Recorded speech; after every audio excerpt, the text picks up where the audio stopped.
Welcome, everyone, to the School of Greatness podcast. Very excited about today's guest. His name is Tom Bilyeu. What's going on, brother? Good to see you, man. Thank you so much for having me. This is badass. And your view, by the way, is crazy. Anybody that's done the show over Skype, I promise you've missed out. The view here is ridiculous. The view is nice, looking over West Hollywood.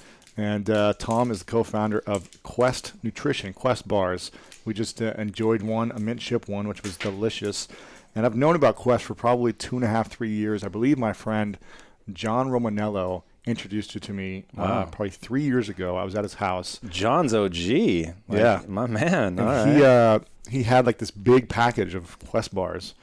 And I was like, what is this? And he was like, well, you haven't heard of these new bars? It's like the new thing. They only have like 5 or 6 ingredients or something, and they're really clean, and they're blowing up. And I had one there. I was like, oh, my gosh, these are amazing. And ever since then, I think I've seen you everywhere, seen Quest everywhere. Every fitness convention I go to, any sporting event, I see, Quest reps giving them out and supporting the brand. So it's incredible what you've created, and I'm excited to learn more about what you've done and how you got there to where you are today. So how big is Quest today? How big is the company? We're big. So in our first 3 years alone, we grew by 57,000%. Wow. That's not me misspeaking. That's really the truth. We were just featured in Inc. magazine as the second fastest growing private company in North America. And behind who? Oh, man, I'm so hurt by it. The funny thing is they're in El Segundo. Like, of all things, we're in El Segundo, they're in El Segundo. What are the odds?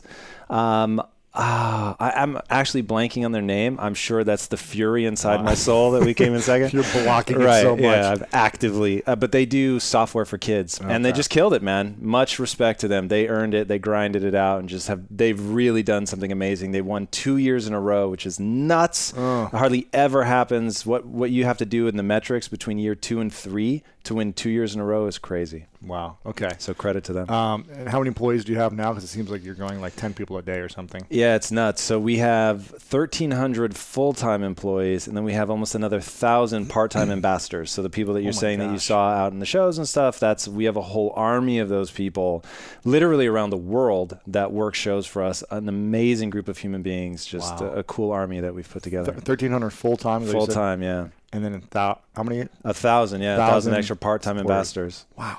It's crazy. It's crazy. Just like writing that many checks alone every 2 weeks must be overwhelming. Yeah, our CFO literally yesterday was like, that my full-time job is writing checks. He's like, all we do is pay people. Writing checks, but also counting the money that's coming in. If you're writing that many checks, there's got to be a lot coming in. Fair, yeah. It's like complaining about paying taxes. Like, if you have to pay taxes, something good is happening. Yeah. So what's it's a public, the information's public, right? The value of it right now? It is up through what we did with Inc., and then we stopped reporting. Gotcha.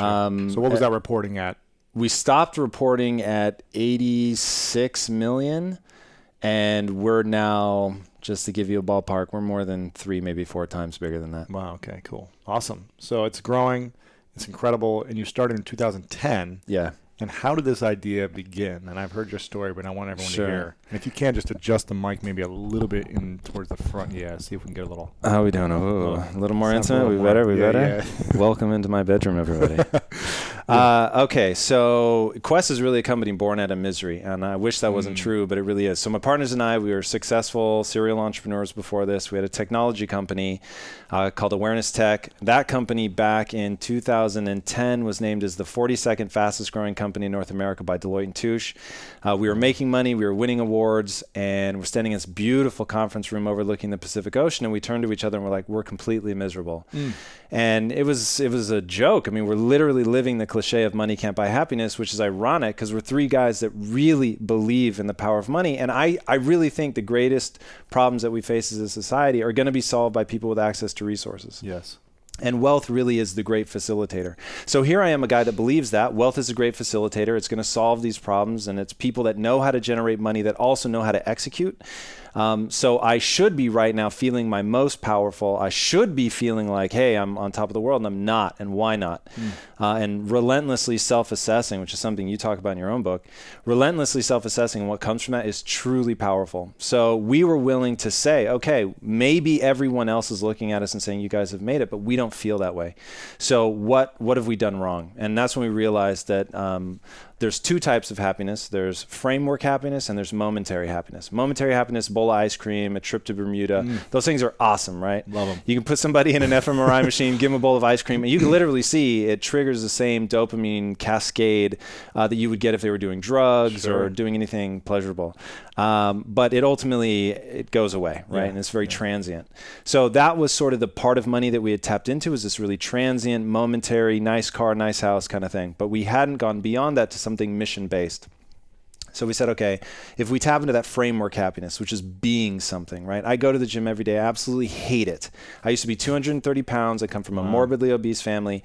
So for me, the struggle that I had with weight forced me into the gym. It forced me to do something every day that I didn't want to do. But the things that I had to do to my mind in order to show up and do something that I don't want to do was incredibly powerful. And it became my sense of identity. I'm the guy that shows up in the gym and doesn't give up when other people give up, right? When other people want to stay in the warm bed, just as I do, I don't, and I go in.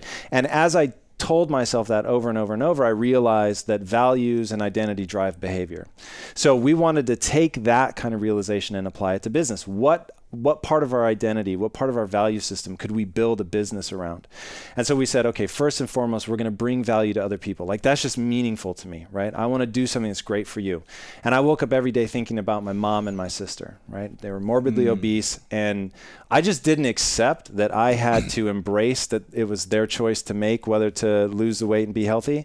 And I thought, I understand human psychology. I understand if I can make food that they choose based on taste and it happens to be good for them, that I can get them in a positive direction. So for me, and we started the company for 3 very different reasons, but for me, that desire to save my mom and my sister and bring value to other people was what kicked it off. That's what drove it for you. That's why you wanted to go into the health business or the, nutritional business. And honestly, so going back to the story we tell ourselves about ourselves, it's important to me to have the balls to look at the biggest problems we face as a society and say, that's my problem to solve, right? Obesity, metabolic disease, the slide towards ill health, however you want to categorize it, that's my problem. I don't even wake up thinking that's my business partner's problem. That's my problem. Now, I'm working with my business partners because they're very sharp guys.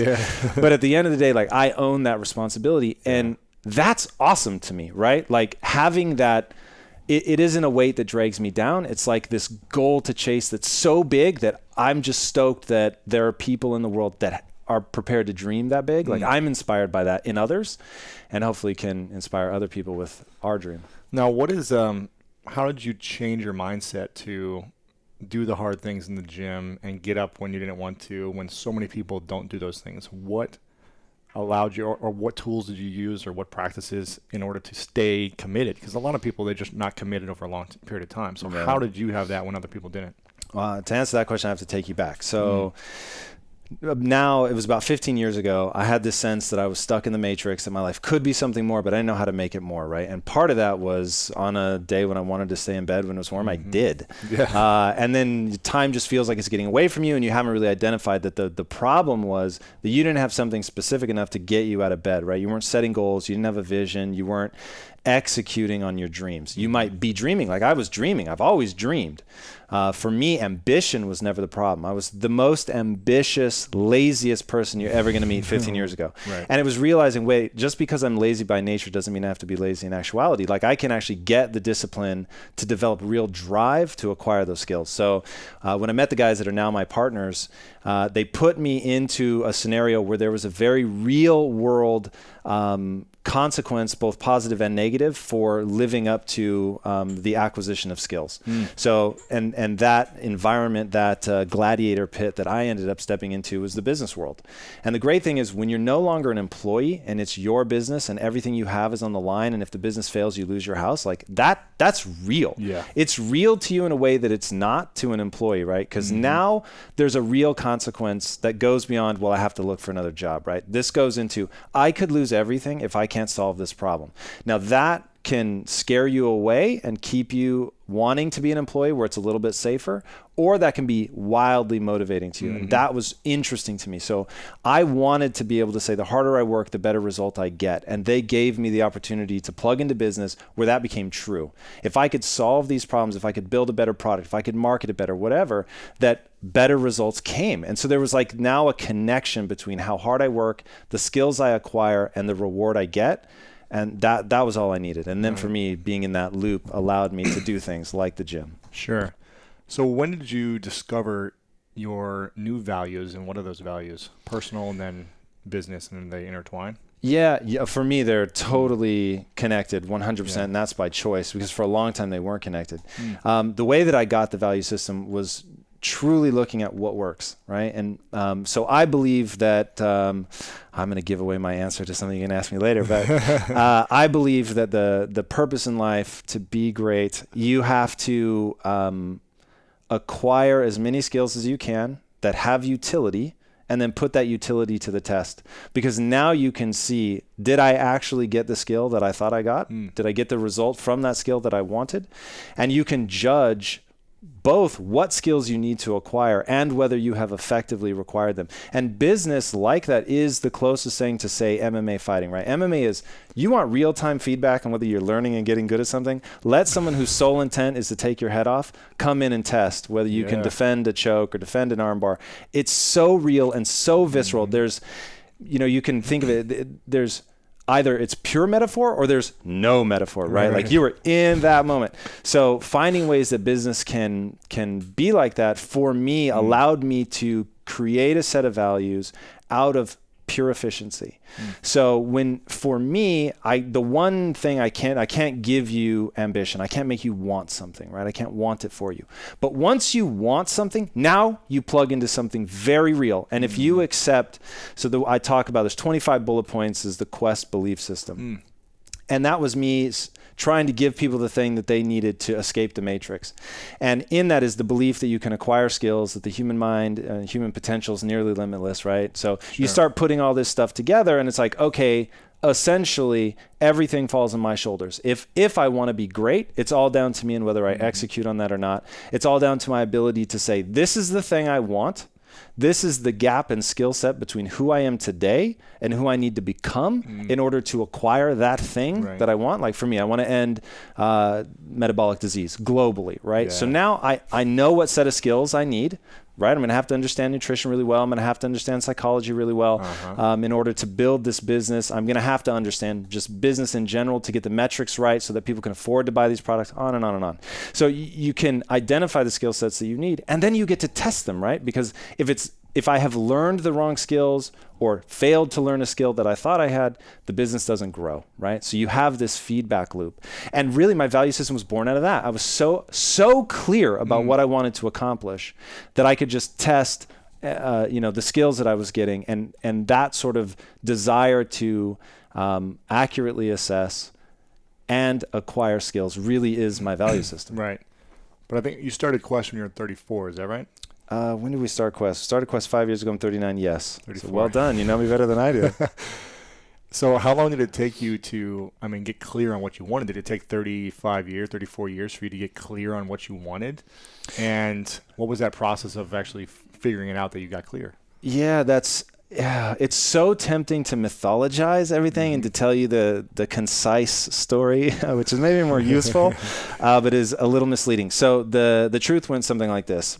We're miserable building this company that's a product we don't care about. Step one, what do we love? What do we care about? And what would we do and love doing even if we were failing? And that was the question that we asked ourselves. So, the thing that we would do for 3 very different reasons is to make this food that people choose based on taste and it happens to be good for them. And I've already explained my reasons. And so then as we're starting to do the company, honestly, you're looking at what's working and what's not working, and you're relentlessly self-assessing. So it was just clear to me that people didn't think the way that we thought. So the 3 of my partners and I, Ron and Mike and myself, we think a very certain way, right? What we call the Quest way. And because they had developed that over the School of Hard Knocks and starting businesses and failing, they were able to bring me along much later in the process. But because I knew nothing about what they had learned up to that point and they weren't teaching me, they just drugged me into deep waters. I had to learn. And because the way my mind works, I was processing that into basically a list of, okay, here are the lessons I've learned. I was codifying it, right? Turning it into a map for success that I could hand to other people. And that ultimately became the 25 bullet points that are the Quest belief system. So as we're going, and I realized in my head I've got these, what I didn't know at the time was 25 bullet points, but anyway, I've got this way of thinking, and I'm encountering these employees that don't think like that. And so accepting that that was really when I started to realize there's a gap between who people are and what they tell you they want to accomplish. Because in the beginning, I hired everyone. Right. Not because I'm super smart and thought, hey, I should. There was no one else, right? Like we had the smallest handful of people ever. And so I started doing the interviewing. As I was doing it, I start realizing, God, these guys tell me they want to do something amazing with their life. And if you just listen, like, wow, yeah, like I want to be on your team, dude. You're going to do amazing stuff. And then you realize they can't execute on that dream. So why can't they? They don't have the mindset yet. Like you could do an entire podcast series on how to get the mindset, but I'll just use Carol Dweck and her amazing book, Mindset. I have it up there too on the shelf somewhere. I'm sure. Such a good book. I see Simon Sinek up there, who is also very influential in us. Yeah. And she says some people either believe they're as smart as they're ever going to be, and that's that. And so they're going to be ego protective, and they're going to try to thwart anything that makes them feel like they're not the smartest person or whatever. And then there's people with a growth mindset, and they realize I'm not the smartest person, and I'm certainly not as smart as I could be. Yeah. So even if I am the smartest person that ever lived, I could get a little bit smarter. And so when they're confronted with contradictory information, they learn and they soak it up like a sponge. Whereas other people are fixed mindset, right? Correct. They're fixed on like, no, this is the way and I'm right and that's wrong. Yes. And I would say the world, everyone's on a spectrum, right? Even I, as much as I believe in it and work my ass off to be a growth mindset, I still have, let's call it 10% where I catch myself and I'm like, come on, dude, you know better than that. Yeah. But so people that fall in the, let's say, sub 50% spectrum of the growth mindset, it's got to be 98%. So what's the question you ask people now when you hire them to know if they have a growth mindset or a fixed mindset? You ready? Ready. It's a weird thing. People actually, I don't let them do it anymore, but people actually used to ask if they could come in and sit in on the interviews because they were so weird. Not intentionally so. It was just to really get to a human being and who they are, it requires some weird stuff. So it goes like this. You walk in the door. There's a couple bad things happening. One, your anxiety levels are through the roof because you're in this weird setting. You're on my turf. You're sitting across from me. They've built me up. Oh, it's the president of the company. So people come in, and if you like $1 billion brand, put their fingers, put your fingers on their aorta, their arteries, and you're gonna, the heart's gonna be just racing out of control. So that's problem number one. The blood is literally leaving the prefrontal cortex, and they're just in a bad state. They probably want to say anything to get the job. And that takes us to the tyranny of being chosen. Well said, my friend. So people come in, they want to be picked, right? Yes. Being picked is awesome. Accepted, acknowledged, chosen, yes. Hell yeah. We all want that. Yeah. I teach people about the tyranny of being chosen, and I still have to check myself. Yeah. Because it's just rad to be picked. Like, there's no two ways about it. So they walk in, they're nervous as hell. They've got the tyranny of being chosen. They want to win the job. They're not trying to assess the opportunity. They're not asking, is this job right for me? They're merely trying to be selected. So step one is, hey, welcome. I understand this is a very weird situation. So I want to bring your anxiety levels down as much as possible. You should be interviewing me. You should be kicking my tires and figuring out if I'm right for you. You're offering to give me 50% of your waking hours. You better love this job. Like, for some reason, this job better be moving you towards what you want for selfish reasons. So literally, I open the interview by saying that and then saying, I'm here to answer one question and one question only. When you're at your most selfish, are you good for me? And when I'm at my most selfish, am I good for you? And when you see an alignment of selfish desires, it really is beautiful. And I'll give you an example. My chief marketing officer, Nick Robinson, really, really sharp kid. He wants to build a media empire. He's not so worried about obesity. He struggled himself a little bit, so I think it resonated with him, but that wasn't a stated thing for him. He's got much bigger goals that he needs to build a media empire to do it. Now, I need a media empire in order to get this brand to mean something to people so it can bring the kind of value to their lives that I want it to bring.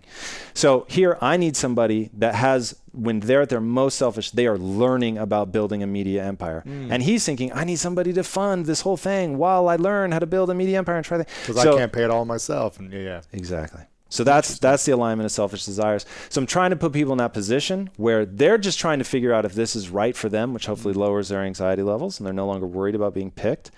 And then the sort of Trojan horse is I'm trying to get them outside of the interview answers because I'm not going to see the real them. I'm going to see the representative that they send. And when you were on Inside Quest, there was a moment on the show, and that's why I stopped. And I was like, the way this dude is looking at me, like I wish everybody could see, because you weren't there to give me pat answers. You were actually engaged. Yeah. I mean, I was almost crying at a couple points. It was like, I wanted to be as real as possible and be engaged as possible. And I think you got to allow yourself to go anywhere and everywhere to get that truth.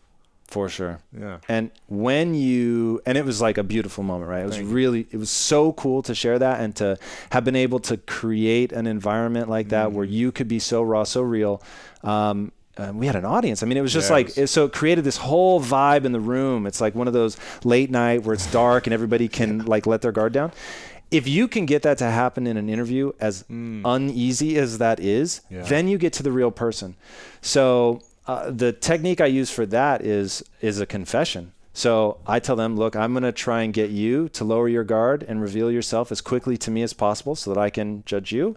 And I'm going to reciprocate, and I'm going to lower my guard and reveal myself as quickly to you as possible so that you can figure out whether this is what you want. Yeah, exactly. Yeah. If it's what you want. Right. So, and the confession is really simple. And what I'm about to say is actually true. I want to be a Jedi.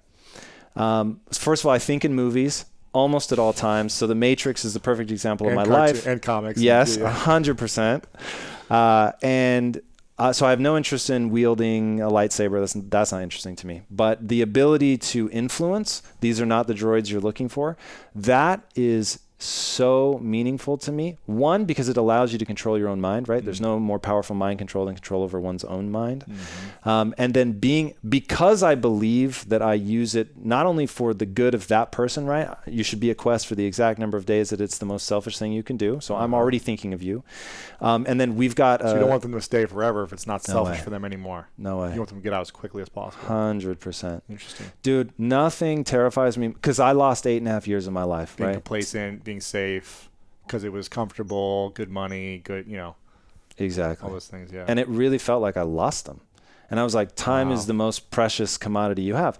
And I mean, look, I reframed it because it doesn't do me any good to sit there and say I lost 8.5 years of my life. I learned a lot, but it was like, it was unnecessary the way that I went about. Like I learned every lesson the hardest way possible with the most pain and suffering possible. So I'm emotionally just keenly aware of what it means to service someone else's dream rather than your own. And I think, so Elon Musk inspires the life out of me. Like that guy just dreaming the way that he dreams is so incredible to me. I want to find the next Elon Musk, light them on fire and get them to believe that they can do that and they can execute on that level. And so the sort of background thing that's running. Even if they leave you. 100%. So help you get to the next level while cultivating that within them. And then when they're ready to leave and it no longer serves them or you, then you want them to go out and be happy. For sure. Yeah. And I've taught 2 people to be direct competitors, and they've gone on to launch nutrition companies. Their own bars or... Yep, 100%. Wow. And to me, that's if you take it out to the natural conclusion. So we make a promise to our employees, and I'm going to try to set you free. That I think of it in matrix terms, right? Yeah. So I'm going to try and free you from the matrix. As someone helped free me from the matrix, I feel obligated to pay that back. And getting free of the matrix is shorthand for learning to think like an entrepreneur, right? You hit an obstacle, you don't stop, you find a way around it, you have a growth mindset instead of a fixed mindset.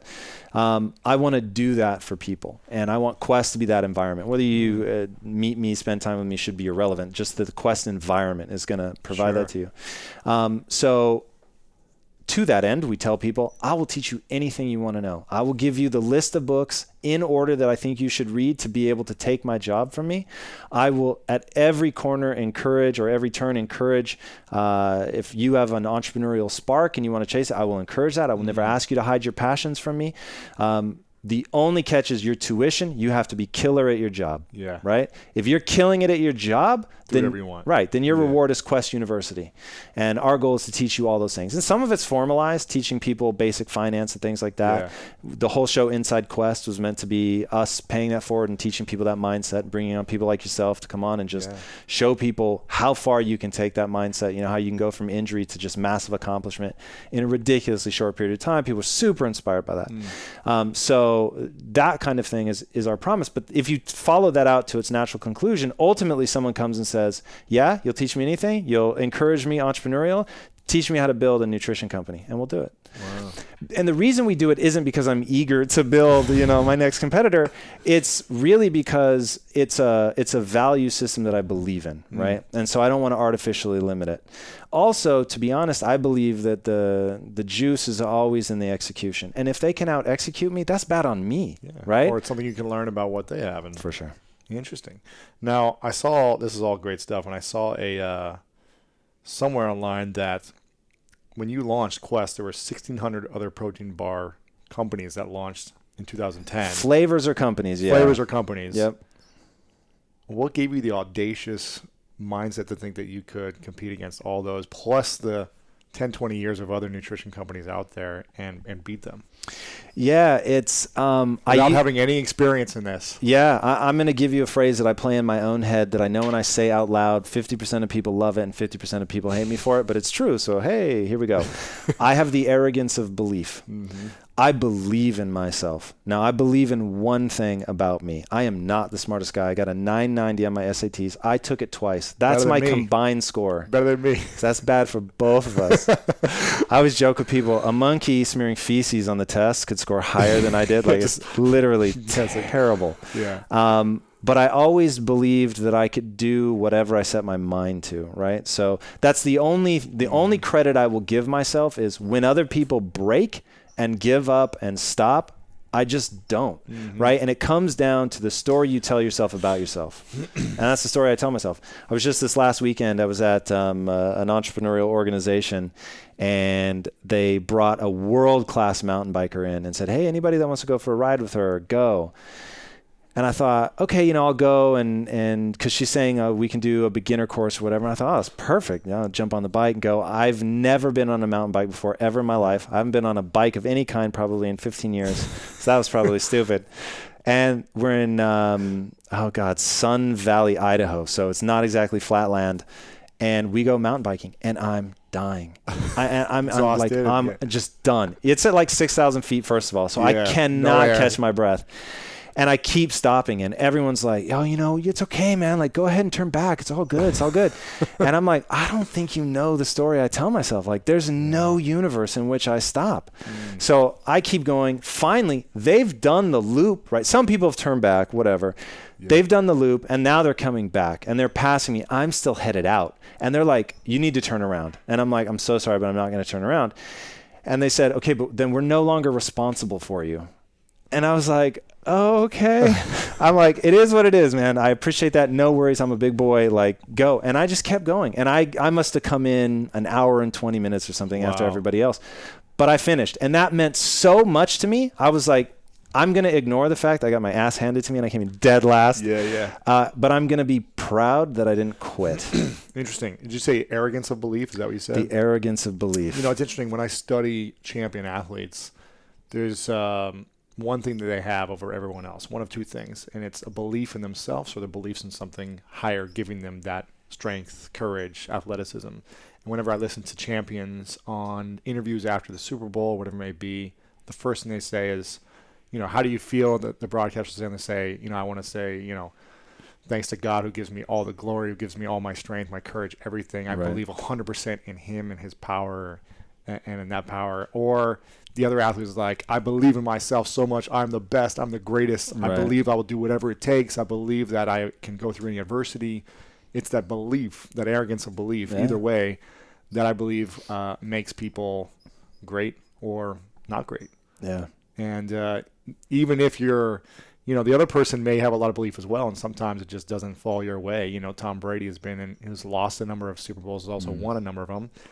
But it's getting to that opportunity, I think. You got to have that belief either way. So No That's question. a good point right there. What makes you guys different than everyone else?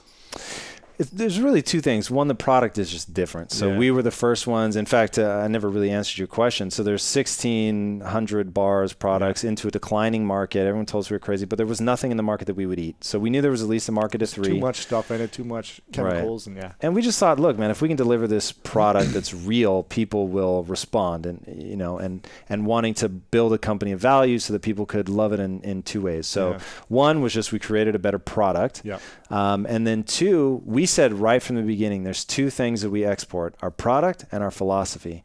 And that made us weird right out of the gate. And we said, look. But different is good. Yeah, right. And this was really different in a positive way, because we wanted to own up this. There's 2 things going on with the company. There's the ability to make this superior product and get it out into the market and all that. And then there's the mentality that we have that has allowed us to do this. And we want to share that mentality with other people. And we have a similar global desire by exporting that mentality, which is, we shorthand it to Elon Musk, but I mean, the next Bill Gates, people doing big things, world-changing things, right? We want to find those people. We want to give them the arrogance of belief in themselves, or a less controversial way of saying, we want to give people the confidence of belief. Exactly. So that they can be confident, that they can believe in themselves enough to take a risk, and quite frankly survive failing. And a lot of people, I think, get eaten up by failure, which is not useful. So helping people develop a mentality that inoculates them from the pain of failing, from the pain of not being chosen, all those things that really knock people back. We want to export that philosophy. And that certainly plays well for the brand, because the brand was always meant to be empowering, right? We had to make a decision early on. Is a Quest bar what you give to somebody who has 6-pack abs and you say, well done, son, you get to eat one of these? So is it a trophy, or is it a catalyst for change? Hey, I see somebody, this guy, this gal, they're struggling, and I want to give them an inclusive community. I want to give them a product that feels good, that they can celebrate with, that they can reconnect to joy. And that's what we want to be. We don't want to be a trophy. I want to be a catalyst for change. So when you're already just in the mindset, we want to be a catalyst for change, and you're trying to put that out into the world in ways that, by the way, do not serve you from a financial standpoint in any way, shape, or form, it actually allows you to create an authentic connection with the consumer, and being real and really connecting with them, that does serve you from integrity of the brand. Sure, yeah. You said 8.5 years of your life you feel like was taken from you. I sold it cheaply. I won't allow myself to say it was taken from me. You sold it cheaply. I sold it cheaply. I'm curious, what were the biggest lessons you learned about yourself in those 8.5 years that you apply now to your business? And also, do you feel like you would have such a big company and mission and purpose with Quest without those 8.5 years? I definitely wouldn't. And is it the classic case of, I wouldn't change anything because it brought me to where I am? Sure. That's not an interesting mindset to me, right? Because I don't want to sit here and fumble for the next 8.5 years. I want to be deadly efficient.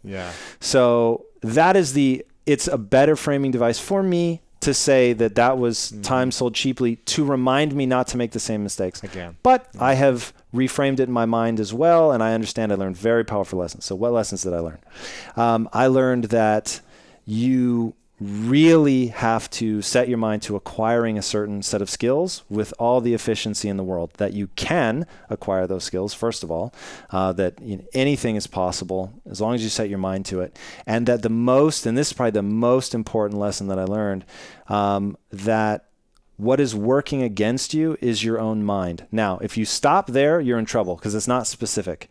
So we all have insecurities that get triggered, and then we start acting foolishly as a result of that trigger. Now, so we all have a superpower. I'm sure you've heard that before. We all have a superpower. Mine is the ability to understand my own emotions and drivers, even when they're petty and ugly. And I just admit to them. And I'm talking within seconds.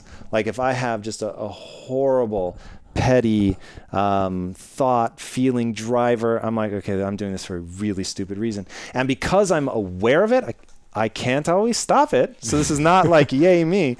I can't always stop it. But because I at least recognize it, I can then train it out of myself over time. Because it's like, okay, when you do that, it's because this person triggered that insecurity and you're dealing with it this way. And that also lets me then teach other people. So if you walked into a meeting at Quest it would be really weird because we're talking vulnerable. Like we're being totally vulnerable with each other.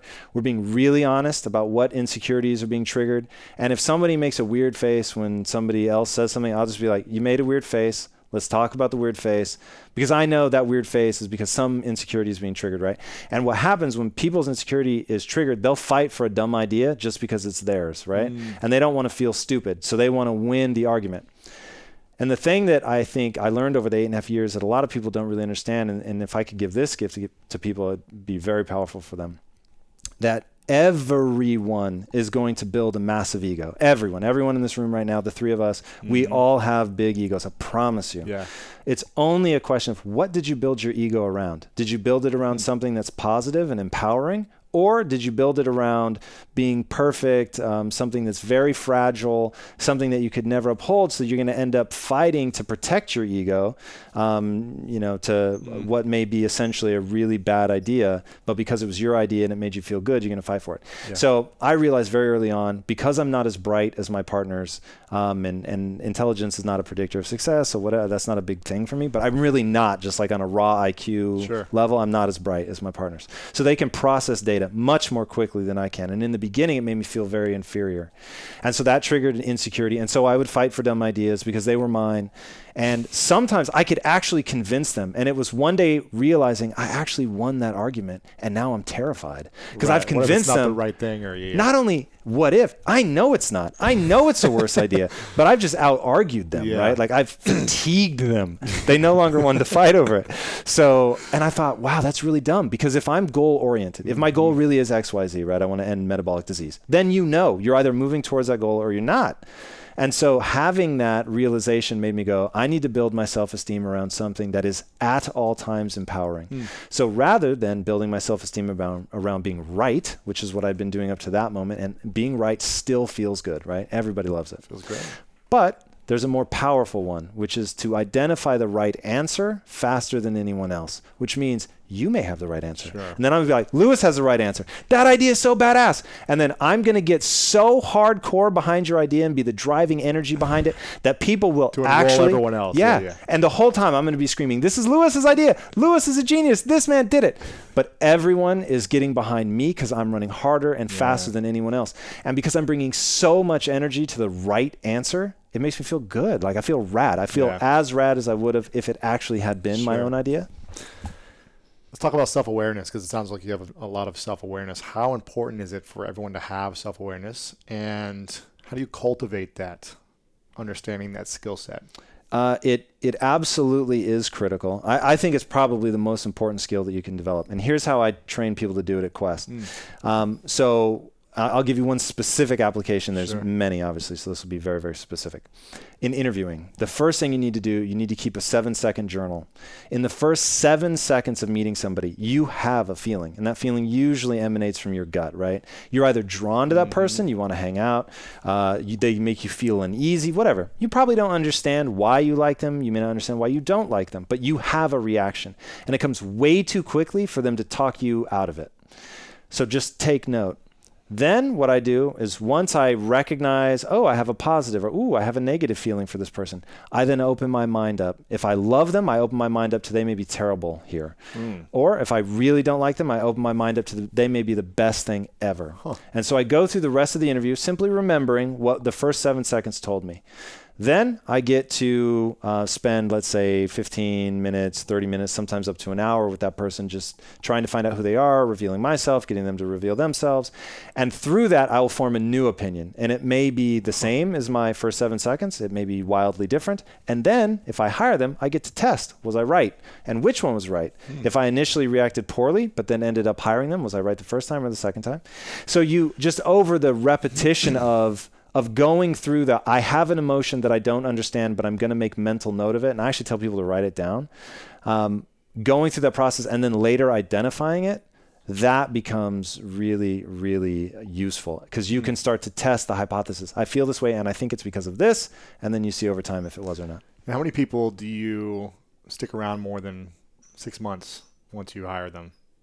Do I hang around? How many people stay at the company? Stay at the company for more than 6 months? Or is it like a quick decision if you know in the first 30 days? Is it like a marker? where they either make it or they don't, and you're like, okay, it's probably not the best fit? How do you judge that? That's actually something that I struggle with, because I would say we have a relatively high turnover rate. And the reason is we're a really, really particular flavor. And for people that have a growth mindset, you will not find a better place to work. Wow. But if you have a fixed mindset, we sound like lunatics, right? Like, imagine you walk in with a fixed mindset. You actually believe you're as smart as you're ever going to be, and that's that. Some people are born with more than others, and that's just the way it is. You think of yourself as a very bright, very intelligent person. Thank God, right? And to you, it's like height. You either have it or you don't. Yeah. And you walk into a meeting and somebody makes a funny face, and I can tell they're shaking their head because there's some historical disagreement between these two. And I say, literally just today, by the way, this is a real example.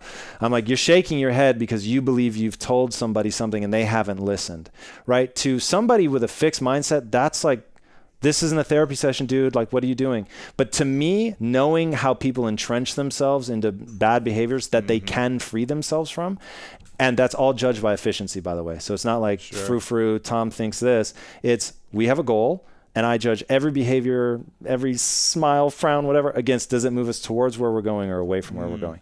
So, for the people that stay, they stay for a very long time. For the people that leave, they leave fast. I believe that we can't achieve our goals without a great team. And it sounds like you're building a great team, but with everyone turning over quickly, how does that dynamic fit in with creating connection with people? If, their office mate right next to them is gone within a month, and they're being vulnerable and opening up and sharing and connecting and being honest and sticking to these 25 bullet points, these values, how does someone fully open up and express themselves and trust that they can, if they're going to leave and go do something else and be gone? Yeah. So the way that we have it, I would say probably about, it's going to be north of 90% of the people that once they're in, they're in. So there's this ever building snowball of people that have been working together now for years. Yeah. So there's like a cultural lexicon. So the way that we refer to it is the island has voted you off. So it really becomes that collective of people who make up the core of the company are like, this guy he's not having fun. We call him clock punchers. He's a clock puncher. He's a 9-to-5er, right? He hasn't bought invested into the brand. Yeah, but not even that, because we don't think like that. Like, I don't want people, the dream to end metabolic disease is my dream. If you happen to share that dream, wow, that's fantastic. But if we're not serving something that's intimately personal for you, you shouldn't be here, right? And when someone is serving themselves, everything about them is different. They've got more ideas, more energy. They put more time into it with a bigger smile. They're just more energetic. So when people walk into Quest, the first thing they say, almost without exception, is, whoa, there's a real energy here. Because that's people, 1,300 people that are there for their own selfish reasons, right? So while I say we have a high turnover, it's high by my standards, because I want everybody to have a growth mindset and to really fall in love. But how we compare to other companies, I don't know. Sure. And are you accessible to everyone? Do you give your time? If anyone wants time with you, are you just like, let me clear my schedule? Do you have set hours where you say, I'm available to schedule time with me if you have any challenges or you want to talk about anything? Or how does that work? It's been evolving. So yes, if anyone says they want to see me, they will get to see me for sure. And they'll get to see me very, very quickly. The next 48 hours for sure. Cool. But I know the truth of being available is to go sit out in the middle and beckon people to you, because as much as I hate it, there's an intimidation factor to the position. So people think, oh, he's the president, he's the owner, like I can't go up to him. Absolutely hate that. And that holds them back, which means it actually holds my company back. So it's like, I would love nothing more than people to kick my door in and be like, you work for me. You know what I mean? Like, that's when, okay, now I know you're here for selfish reasons, right? What you need. You're trying to make something happen. Yeah. So I used to sit out in what we call the living. So if I'm awake and not in the gym, I'm at work. Monday through Friday, obviously. Right. So I'm in there really early and I stay really late. And I used to sit out in what we call the living room and just invite people to come and talk to me. And it was awesome. And I had this touch point and people could tell me what was going on. And I got to continue to push out the mindset and, let people see it from like 1,000 different angles, like how I would handle this problem or that problem or whatever. Sure. Do you sit on the big beanbag now? I don't anymore, but that's exactly the space I'm talking about. Yeah. And what I found was, in fact, this was why I ended up starting Inside Quest, because it didn't scale. right? I could maybe touch 10 people at a time, but when you've got 1,300, that's not enough. Crazy. And I thought, we've got 1,300 now. Where are we going to be in 5 years? So we started thinking, okay, how can we make this scalable? And the answer was to do a show where I bring on people like you, and we get to go back and forth and really push each other and sort of challenge ideas and let people see that and engage in it as much as they want. And now that A, it lives forever, and B, they can come in and see it recorded in real time, and they get to ask you questions. And ask you questions as well. Sure. Interesting. But if they did want to talk to you one-on-one, they could just schedule it with you or your assistant or whatever. And people do all the time. Gotcha. Cool.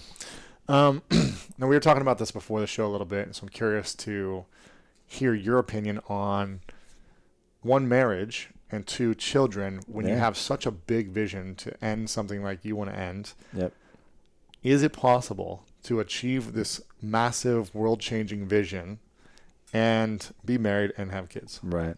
It's an awesome question. I'll give you the best advice I've ever gotten on the subject of having kids.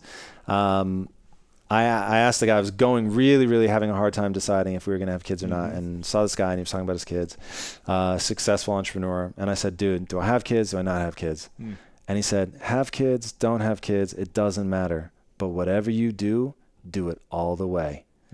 And that hit me to my core.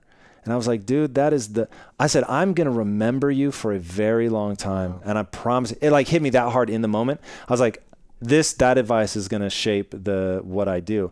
So for me, and this is just me, I want to continue to achieve grand goals, very, very big goals that demand me to give myself to them completely. And that not just 9 to 5 right. and clock it in and clock it out, but at any time during the day. Right. Anytime at night. Yeah. So my wife and I together, we both work in the business. My wife is a dynamo. That woman is so good at her job. It's crazy. Better than me at a lot of things. So honored to have her in the company. Honestly, like that woman she makes me sweat to keep up. She's just the real deal. So we're both engaged in the same business with the same end goal in mind, sharing this life together, like all in. And we both really want kids, really, really badly. The only thing we want more than we want to have kids is to not have kids, to not be conflicted, to be all in at the business, to not then miss the opportunity to be all in with the family. And I just don't, for me, for the way I want to feel, the life I want to live is deeply personal. I totally get that. But for me, it's a no-brainer. So we don't plan to have kids. Yeah. We're all in at the business, and that's that. So do you believe you can have it all? You believe you can have the kids, the marriage, and go for the big vision? Or are you saying that for what's true to you, you don't believe you can have both at this time? If you have my limited mental capabilities, you can't do it all. I've seen other people, and they seem legitimately happy with exactly where they are in their business, exactly where they are with their kids.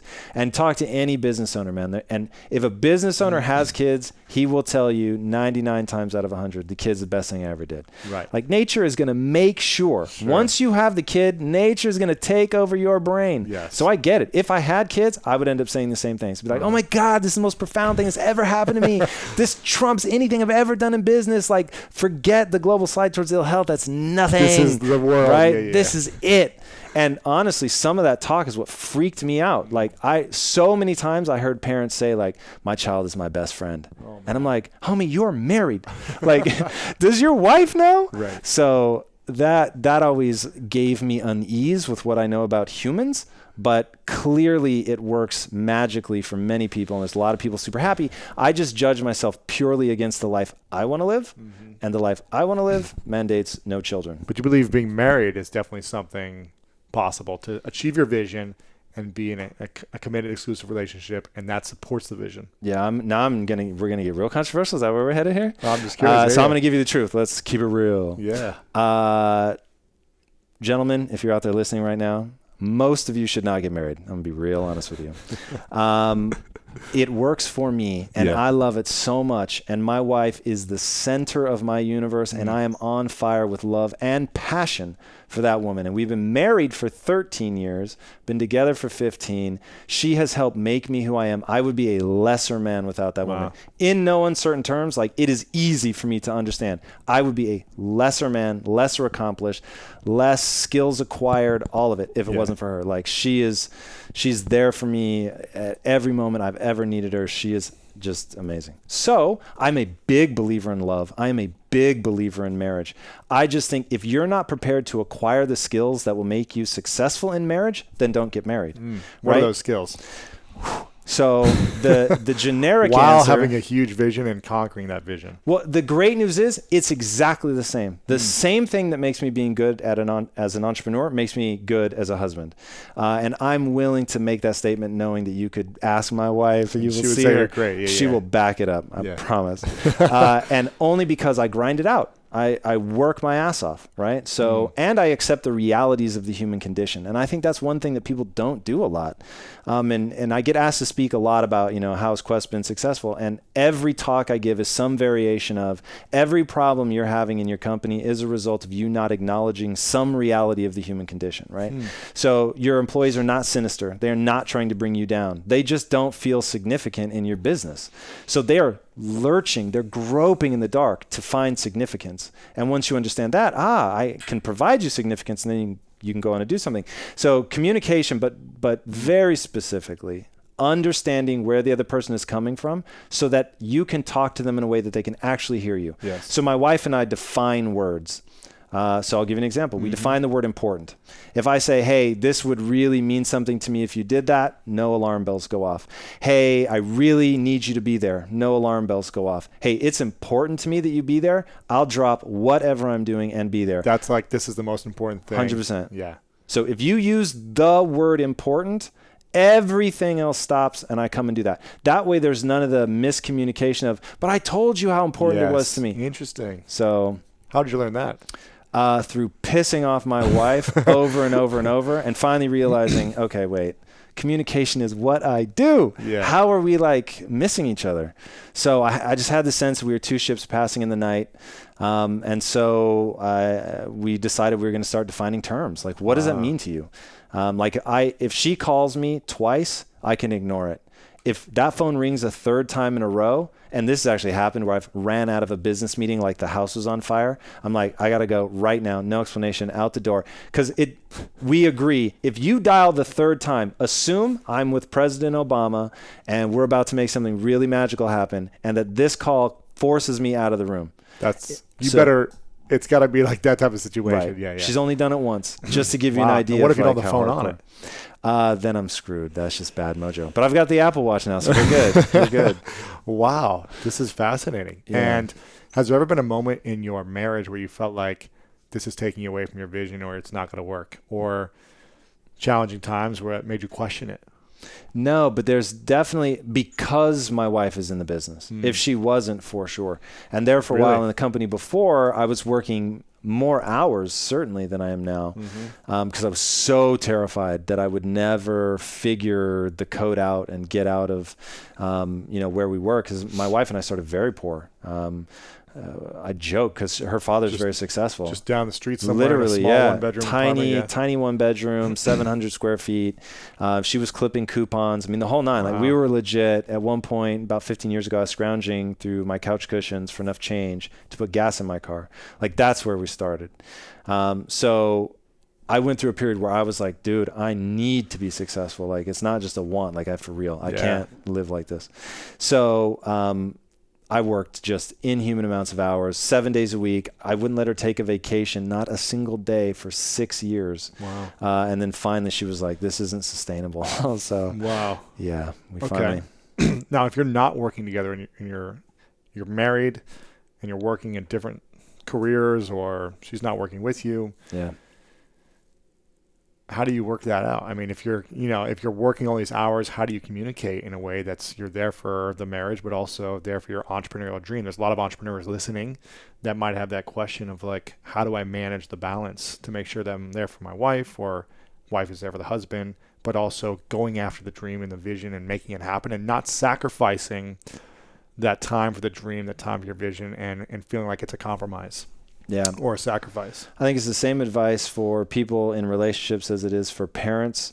They've done studies on this, and it doesn't matter how much time you spend with your kids, to a point, obviously. If you're not like spending some time, it's going to be a problem. But it's not the time, it's the happiness level that you show when you're together. So if you're with your kids 5 hours a day and you're miserable, you're unhappy, you feel lost, you're depressed, that's not great for the kids, right? They're not going to establish good relationship with you. They're not going to have necessarily positive relationships moving forward with, like a daughter wouldn't necessarily have a great relationship with a future husband because just the dynamic she's used to with a male figure in her life is off, right? Yeah. So what they found is it's correlated purely to happiness. If you come in and you're just like, oh my gosh, I'm so happy to see you, and you're playing with the kids and you're having a great time, it doesn't need to be a lot of time. It just needs to be awesome quality time. Gotcha. So I think the same is true of a relationship. If when you're with your significant other, you're still playing on the phone and they've got to get your attention and they never feel like they're number one. And so going back to the marriage question, you got to answer this question. The whole point, the only reason in my mind to be in a long-term committed relationship is how good it feels to be one person's number one, not number two, number one. I would not stay with my wife if I wasn't her number one. And I would encourage her not to stay with me if she wasn't my number one. Yeah. Like she knows in all the world, no matter how bad it gets, we lose the house, the company crumbles, everything goes to hell, our families pass away, all of it. She's got one person for whom she is number one. She is it. Nothing is more important. The business means a lot to me. Accomplishing what I want in life means a lot to me. Yeah. Ending, metabolic disease, that means a lot to me. But it doesn't even compare to what she means to me and the way she makes me feel. Yeah. And if I had to pick, and I've had moments where I've gotten to prove this to her, that is her. It's her all day. Wow. So if you're in a relationship where somebody makes you feel that's just a rad feeling. Yeah, that's cool. What are you most proud of in your life so far with everything you've done? Shifting my self-esteem from being right to pursuing the right answer. It's the most impactful thing. Every success that I've had in life has been from waking up to the fact that what I was doing was dumb and not moving me forward, and being willing to go, I have to rebuild my self-esteem around something completely different. And that was terrifying because for a minute I had an identity in that I had a story that I could repeat in my head, but no one else believed in it because up till that point I had been, the guy that just always wanted to be right. Yeah. Man, there's so many questions I want to ask you actually about when you started Quest, and you guys started with a few of you who were just hand rolling out the bars and all the equipment failures that I read about, and just figuring out recipes and taking all this time to really get to the next step. There's so many questions I want to ask about that, and I'd love to have you come back on to do another session. But I want to ask you a few final questions, which you already know what they are. One is, what are you most grateful for in your life right now? Oh man, without question, my wife. She's just that. She wants good things for me. Yeah. She wants good things for me. And today we crossed paths in the gym, and she just wrapped herself around me and literally climbed up me until she, you hold a kid, and she was just clutching onto me. And I was like, this is 15 years in, you know what I mean? Like this, and it wasn't even necessarily like a passionate on the sexual side. It was the passion of a life shared together, and just you're connected and so totally guardless with that person. And it was just a rad moment, man. It was a rad moment. And she just made me feel important without a word. Wow. Made me feel important. Do you guys have a gym at your place, or do you go to a gym? Or? Yeah, it's at our house. Yeah. Okay. So you can be a little more affectionate. Yeah, it might be weird. Although we have done that before in an actual gym. It's just like monkey crawling on top of you. Yeah. What are the 3 books you'd recommend to someone if you had to pass on 3 books? Only 3. Awesome. So books are my ish. Like they have changed my life. Yeah. I have a whole list which people can find in order that I think they should be read on InsideQuest.com. But I'll give 3 incredibly powerful ones right now. I'm assuming the person asking is an entrepreneur and they want to run a business. So it would be 3 different books if they just want to be a linchpin or something. Let's say to the kids that you never had. Okay.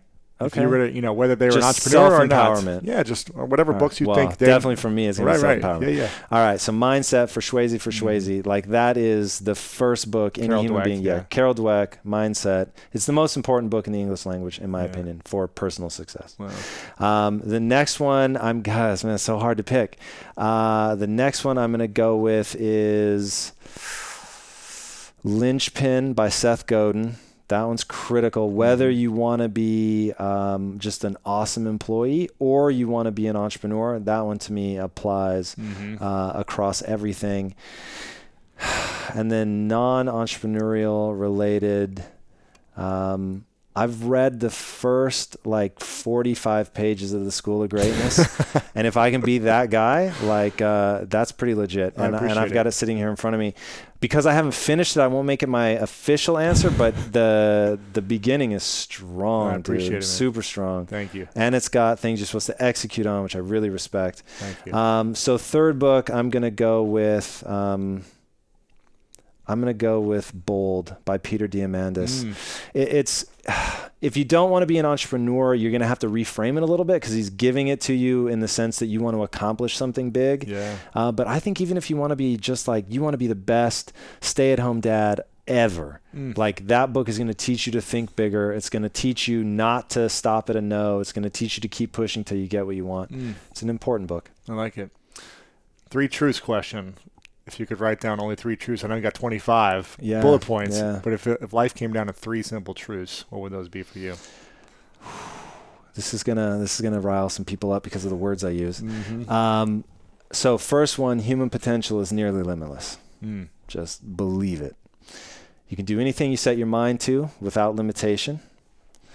And then the last one, which is maybe a little bit controversial because I use this word to get people's attention. It's all your fault. What I mean by that is you always can control the outcome of anything. So the example I give to people, do I have time to give you? Of course. Okay. So the example I give to people, and this is something that I do in the interview a lot, so that people understand how we think at Quest. And if they think it's crazy, I tell them, if you think this story is crazy, you should turn and run in the opposite direction. You will hate it here. But if in hearing it, you're like, oh my God, I want to be around people who think like that, then you'll get us after hearing this story. It goes like this. My wife is British. That's actually true. Let's say that she was at home visiting her family in London. She's in the bed that she grew up in. The doors are locked. The alarm's on. Her mom's there. She's safe and sound. Right at that moment, a meteorite comes screaming through the atmosphere, crashes into her bedroom, and kills her. Whose fault is that? Now, every time I ask that question, once people stop trying to guess at what they think I'm going to say, and they just give their answer, they say, it's nobody's fault, divine providence, fate, force majeure, dumb, blind luck, however you want to sum it up, but that. And my answer is no, it's entirely my fault. And the reason it's my fault is because I know that there's a group right now that track what are called near-Earth objects. That's very true, by the way. They're trying to find some way to knock them off course. So if it could be something truly dangerous, so whether it's a laser beam, a planted nuclear explosion, whatever it is, something to bump it off course so it doesn't collide with Earth. I've never sent them an email with encouraging words. I've never sent them a dime of my money. I've never called them up to give them any ideas, nothing. And I know they exist. Now, I think that's smart because the likelihood of my wife being killed by a meteorite is very, very low. I'd be much better off focusing on car safety or something like that. But I choose not to contact these people. I choose to leave my wife at risk of being hit by a meteorite. Sure. So even though I would be mortified and sad if it happened, I would never waste time saying that it wasn't my fault because I could have done something and I chose not to. Sure. That to me is empowering. I don't want people feeling guilty about it. You shouldn't waste, like, I wrote an article about this one time. People were like, yo, you're blaming the victim and all that stuff. And what I'm trying to say is, you don't have to allow yourself to be a victim, even if you've been victimized, right? Like you can transcend that and you can look back and go, what could I have done differently? Oh my gosh, I could have done all these things. Awesome. I'm now in control again, right? Because being victimized is inevitable. But being a victim, that's a choice, right? It's like pain is inevitable, suffering's a choice. Yeah. So once I freed myself from the belief that I couldn't break out of certain things, like everyone told me, dude, your mom and your sister, like they've got to want it. People kept saying that they've got to want it. They've got to want to change. And I was like, I reject that because they're going to die. Like they clearly don't want it. So, but I'm not willing to accept that I'm going to lose these people who I love so much. I'm not willing to accept that. So I'm going to acknowledge the human condition, which is that they eat for pleasure and not for sustenance. So I'm going to give them food that they can eat for pleasure that's good for them. Yeah. And my sister's lost 120 pounds. Wow. So it works, right? And my sister owns that. Like she did the hard work. Like she put the grind in. She should be super proud of herself. But at the end of the day, it was born of me not accepting that she, that I had to wait for her to make that choice. You took the responsibility. Yeah, exactly. So just paint that to any area of your life, whether it's you want success, it's not happening because your boss is a dick or whatever. No, your boss may be a dick, but you haven't learned how to persuade dicks to do what you want. Right. Which is how I think, which is why I say I want to be a Jedi. Because I want to be able to persuade people to do things so that I can move the ball forward on the big goals that I want to accomplish. And just own it. You can always change something. That's a great answer. I love it. Yeah. Thank you. Before I ask you the final questions, where should I send people to learn more about what you're up to personally or the company? Where should we have people check out? Well, the company's easy, questnutrition.com. Personally, there's @Tom Bilyeu, and I'll spell that. T as in, hey, Tom. O as in M as in M, for anybody that's out there as a Friends fan. So Tom Bilyeu, and Bilyeu spelled B as in Bravo, ILYEU, if only it were easier. And you can find me on Instagram and Twitter under that handle. I'm also on Angel List for any of you entrepreneurs out there that want to see the investments that I'm looking at. And then also InsideQuest.com is where I do my much less cool version of the School of Greatness. But Lewis has been a guest, so if you guys want to see him on the flip side of this table, it's actually very impressive. And I was like, man, this is like so inspiring to me. You want me to step my game up now, so I'll have that show linked up here. My man, if that's coming out sometime soon. Yeah. So I'll make sure to have that linked up, and so people can see the magic of Inside Quest. And it's a whole production in studio, so that's very cool.